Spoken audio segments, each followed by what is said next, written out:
పరిశుద్ధ నామమునకు కలుగుగాక. ఆకర్షించిన ప్రత్యేకమైన వందనాలు. వచ్చిన మీ అందరికీ ప్రభువును రక్షకుడైన యేసుక్రీస్తు ప్రభువారి శుభాలు వందనాలు తెలియజేస్తున్నాను. ముందుగా మీ అందరికీ శుభాలు తెలియజేస్తున్నాను. ఇప్పుడు వరకు 5 మాటలు చాలా చక్కగా వివరించడాన్ని బట్టి దేవునికి వందనాలు చెల్లిస్తున్నాం. 6వ మాటగా యోహాను సువార్త 19వ అధ్యాయం 30వ వచనాన్ని మనం చూసినట్లయితే, యోహాను సువార్త 19వ అధ్యాయం 30వ వచనం. యేసు ఆ చిలకను పుచ్చుకొని సమాప్తమైనదని చెప్పి దేవునికి స్తోత్రం. హల్లెలూయా, హల్లెలూయా. ఇది సిలువలో చెప్పబడిన 6వ మాట అండి. నాకైతే అనిపించింది 7 మాటలు ప్రభువారు ఆ భారమైన సిలువ చెప్తున్నప్పుడు ఇంతలా చెప్పవలసిన అవసరం ఏమైనా ఉందా? ఆయన పొజిషన్ మామూలుగా లేదు. ఆయన శరీరం మన శరీరంలా లేదు. ఆయనలో చాలా ఇబ్బందులు, బలహీనతలు ఉన్నాయి సిలువ మీద. అయినప్పటికీ 7 మాటలు చాలా చక్కగా ఆయన బాధ్యతతో చెప్పి ఉన్నారు. ఈ 6వ మాట కూడా ఏమని చెప్తున్నారంటే సమాప్తమైనదని చెప్పి దేవునికి స్తోత్రం. హల్లెలూయా. అంటే ఏంటి సమాప్తమైనది? లేకపోతే ఈ మాటకి అర్థం ఏంటని మనం చూసినట్లయితే అంతా కూడా పూర్తి అయిపోయింది, ఇప్పటితో అంతా కూడా నెరవేరబడింది, లేకపోతే పూర్తి అయిపోయింది, ముగిసిపోయింది ఇంతటితో అనేసి ఈ మాటను సమాప్తమైనదని చెప్తా ఉన్నాడు.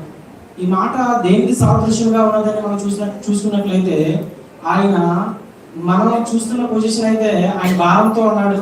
మనం చూసుకున్న ఆయన పరిస్థితి చూసినట్లయితే చాలా ఇబ్బందికరంగానే ఉంది. కానీ ఆయన దృష్టిలో ఆయన మాటలు ఏ విధంగా చెప్తున్నాడంటే ఆయన విజయానికి సాదృశ్యంగా చెప్పబడుతున్న మాట ఇది. అంటే ఇప్పటి వరకు ఆయన చేసినవన్నీ కూడా సక్సెస్ గా, అంటే పూర్తిగా నేను చేసేసాను అని ఒక విజయంతో ఆయన చెప్తున్నాడు అనమాట. ఇంకా రెండోదిగా చూసినట్లయితే ఆయన ఎవరితో ఈ మాట చెప్పి ఉన్నాడు? ఇప్పటి వరకు సిలువలో కలిగిన 1 నుంచి 5 మాటలు మనం చూసినట్లయితే ఎవరో ఒకరితో ఆ మాటను చెప్తా ఉన్నాడు అనమాట. పాపితో కానీ, లేకపోతే శిష్యులతో కానీ, తల్లితో కానీ చెప్తా ఉన్నాడు. కానీ ఈ యొక్క 6వ మాట చూసినట్లయితే ఎవరితో చెప్తున్నాడు ఈ మాట అంటే మనం అనుకుందాం ఆ మాట సాధారణతో చెప్తున్న మాట కాదు. ఆ మాట రోమా సైనికులతో చెప్తున్న మాట కాదు. ఆ మాట ధర్మశాస్త్రంతో చెప్తున్న మాట కాదు. ఎందుకంటే ధర్మశాస్త్రం దేవుడి కంటే గొప్పది కాదు. రోమా సైనికులు చెప్పవలసిన అవసరం లేదు. సాతానికి లెక్క అప్పగించవలసిన అవసరం కూడా లేదు. పూర్తి అయిపోయిందని చెప్పవలసిన అవసరం కూడా ఆయనకి లేదు. ఎవరితో చెప్తున్నాడంటే తనకు తానుగా చెప్పుకుంటున్న మాట. ఈ మాట ఎవరితో చెప్పడం లేదు. 6వ మాట సమాప్తమైనదని, సెల్ఫ్ సాటిస్ఫాక్షన్. అంటే మన ఆత్మ సంతృప్తి అంటాం కదా, ఏదైనా సాధించినప్పుడు మనకు మనగా మన హృదయంతో మనం చెప్పుకుంటున్న మాటగా ఆయన సిలువలో పలికిన మాట ఏంటంటే సమాప్తమైనదని తనకు తానుగా చెప్పుకుంటున్న మాట. ఎందుకంటే ఆయన తండ్రితో కూడా చెప్పడం లేదు. ఎందుకంటే తండ్రి, కుమార, పరిశుద్ధాత్మ వేరు కాదు. యోహాను సువార్త 17వ అధ్యాయంలో 11వ వచనంలో చూసినట్లయితే మనము ఏకమై ఉన్నాం. తండ్రి వేరు, కుమారుడు వేరు, పరిశుద్ధాత్మ వేరు కాదు, మనము ఏకమై ఉన్నాము అనేసి అక్కడ ఆ రిఫరెన్స్ లో చెప్పబడుతుంది.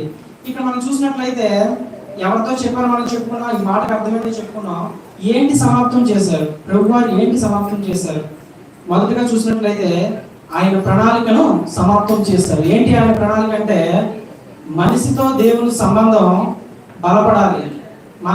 దేవునితో మనిషి యొక్క సంబంధం పూర్తిగా తెగిపోయింది, చెడిపోయింది, పాడైపోయింది. ఆదాము చేసిన పాపం వల్ల ఆ సంబంధం పూర్తిగా చెడిపోయింది. అందుకోసమే తానుగా ప్రణాళికను రచించుకున్నాడు. తనకు ఒక ప్లాన్ అనేది వేసుకుని ఆ ప్రణాళికతో ఈ లోకానికి వచ్చి ఉన్నారు.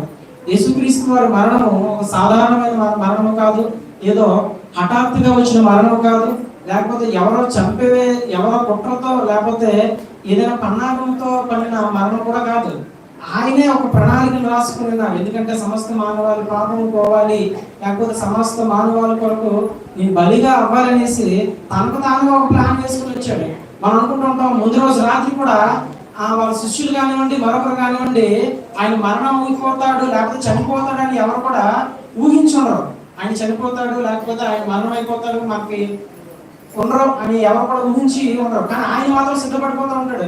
దాన్ని అప్పగింపు వారు వస్తున్నారు, లేకపోతే మనిషి కుమారుడు పాపుల చేతికి అప్పగించబడే సమయం వస్తుందని తనకు తాను తన ప్రణాళికలో ఉన్నవన్నీ కూడా ఆయన ముందుగానే చెప్తా వస్తున్నాడు అనమాట. ఏ విషయం కూడా ఆయన దాయలేదు. తన ప్రణాళిక ఏమైందో ముందుగానే బయలుపరుస్తా ఉన్నాడు. ఆ ప్రణాళికనే చేస్తా ఉన్నాడు అనమాట. ఆయన ముందుగా ఒక ఉపమానం కూడా చెప్పాడు. మత్తయి సువార్తలో చూసినట్లయితే 21వ అధ్యాయంలో 33వ వచనం నుంచి ఉంటది అనమాట. ఏ ఉపమానం ఉంటుందంటే అక్కడ ఆయన తోటమాలికి గురించి ఒక ఉపమానం ఉంటది. ఆయన ఒక తోట వేసాడంట, దాని చుట్టూ కంచి వేసాడంట. కొంతమందికి గుత్తదారులకు లేదా కౌలు రైతులకు ఆ యొక్క పొలాన్ని లేదా తోటని ఇచ్చినారనేసి చెప్పారనమాట. అక్కడ ఏంటంటే ఆ పంట కోయడానికి వచ్చేటప్పుడు కొంతమంది దాసులను పంపించారు. ఆ దాసులు ఏం చేశారంటే ఆ రైతులు చంపేశారు. కొంతమందిని కొట్టారు, కొంతమందిని హింసించారు, కొంతమంది చంపించారు. మరలా పంపించినప్పటికీ వాళ్ళు కూడా సేమ్ అదే రీతిగా చేశారు. ఈసారి నా కుమారుడిని పంపిస్తే వాళ్ళు గౌరవిస్తారేమో, నా కుమారుడు కదా, నాకు ఇచ్చిన వెయిటే లేకపోతే నాకు ఇచ్చిన గౌరవాన్ని నా కుమారుడికి కూడా ఇస్తారేమో అనుకుని తన కుమారుని కూడా పంపించాడు.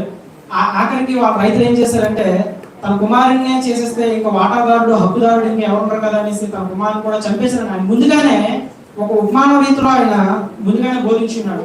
ఇంకా ఏమిటి సమాప్తం చేశాడంటే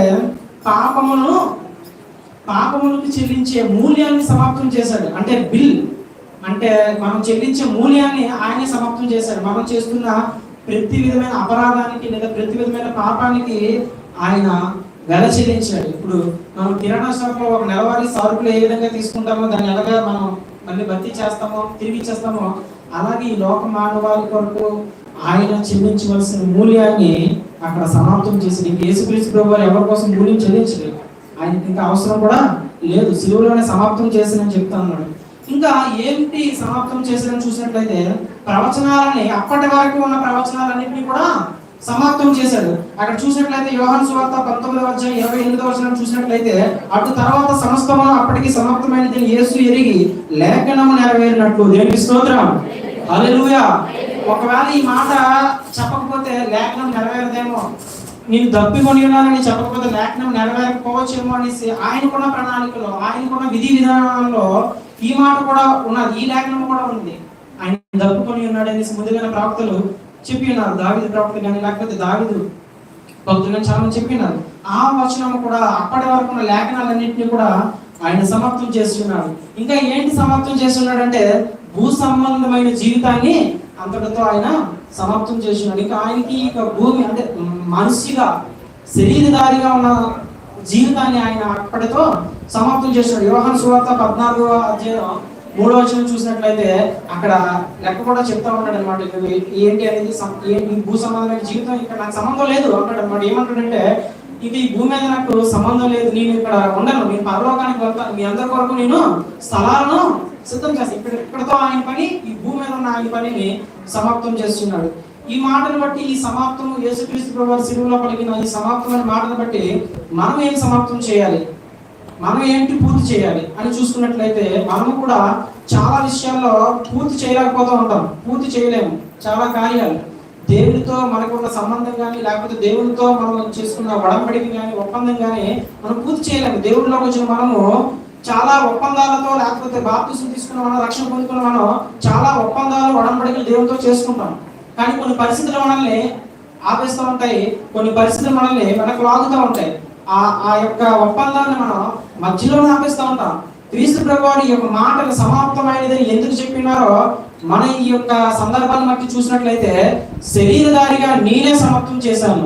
ఎందుకంటే ఎన్నో శ్రమలు, ఎన్నో నిందలు, ఎన్నో అవమానాలు అనుభవించాడు.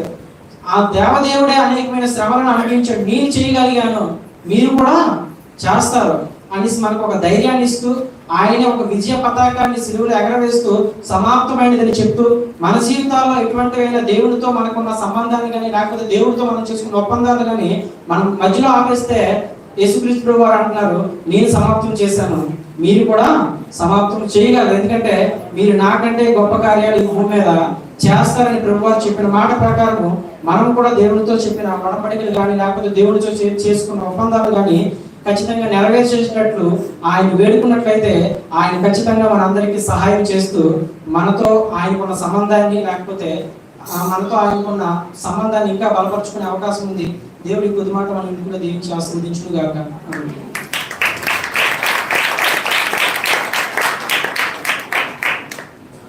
దేవునికి స్తోత్రం.